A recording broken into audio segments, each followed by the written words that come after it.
স্টেশনে থেকে অটোতে উঠেছিলাম।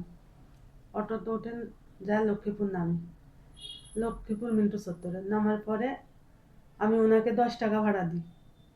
উনি আমার থেকে 15 টাকা ভাড়া চায়।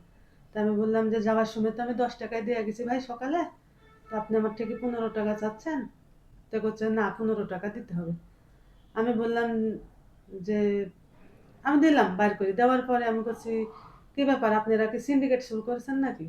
সেও আমাকে মানে যাতা বলতে শুরু করে, সিন্ডিকেট করবো কেন, 15 টাকা ভাড়া। আমি বলছি আমি কি প্রত্যেক দিনই যাচ্ছি, আমার সপ্তাহে 2-4 দিন যাওয়া আছে।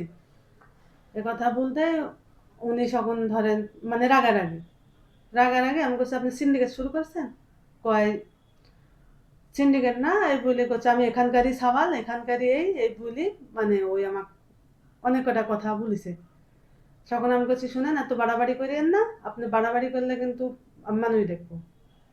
সে বলতেছে যে আমি এখানকারই ছেলে, তোকে পুঁতি ফেলে দেবো। আমার তাই বলছে বলি আমার মা তুলি মানে মানে খারাপ ভাষা শুরু করে দিছে। পরে আমি কাছে তো কিন্তু আমি দেখলো কাছে আমি এখানকার সওয়াল, তুই কার দেখলু বলি গাড়ি থেকে নামে মানে ধাক্কাধাক্কি শুরু করছে। ধাক্কাধাক্কি করার পরে আবার এক পর্যায়ে স্যান্ডেল খুলে আমাকে স্যান্ডেল দেওয়া ধরেন কয়েকটা আঘাত করছে, আবার হাত দিয়েও ধাক্কাধাক্কি করছে। পরে আমিও জুতা খুলি কিন্তু আমিও মানে 2-1 বার আঘাত করছি ওনাকে।